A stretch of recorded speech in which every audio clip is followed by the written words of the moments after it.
इतना कुछ करने के बाद में भी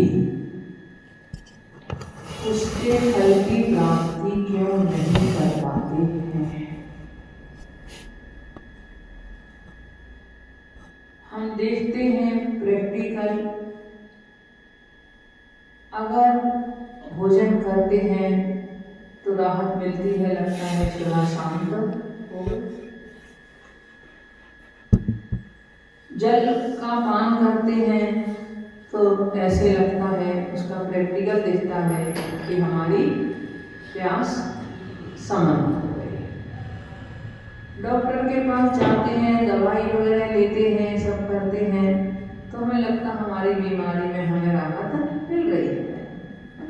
यदि मान लो बीमारी में कुछ लाभ नहीं हो रहा हो तो हम उस डॉक्टर को भी बदल लेते हैं। किंतु प्रश्न ये है कि जिस तरह हम भोजन करने के बाद में स्वस्थता महसूस करते हैं, ऐसे लगते हैं कि हाँ हमारी कोई एक परेशानी, एक बेचैनी हमारी दूर हुई, सुधा के माध्यम से जो बेचैनी हो रही थी वो हमारी शांत हुई, प्यास की जो बेचैनी हो रही थी वो हमारी शांत हुई। इसी तरह से अपन अपने अंतर मन को टटोल करके देखो, क्या जिस समय हम भगवान के दर्शन करते हैं, पूजन करते हैं, तो ऐसी शांति, ऐसा आनंद क्या हमें मिलता है?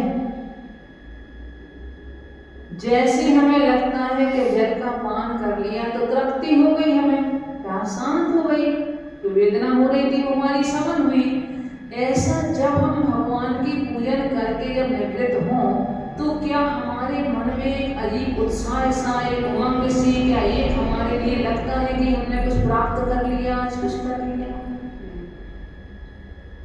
क्या हमने स्वाध्याय किया, हमने सामायिक की, तो हमें लगता है कि हमने आज कुछ कर लिया।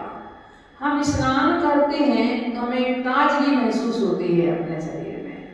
इसी तरह से सामायिक भी कहें, हमारे द्वारा की जाने वाली ये धार्मिक क्रियाएं हैं, चाहे वह भगवान की पूजन हो, जाप हो, स्वाध्याय हो, ये सब क्रियाएं हमारी धार्मिक क्रियाएं कहलाती हैं।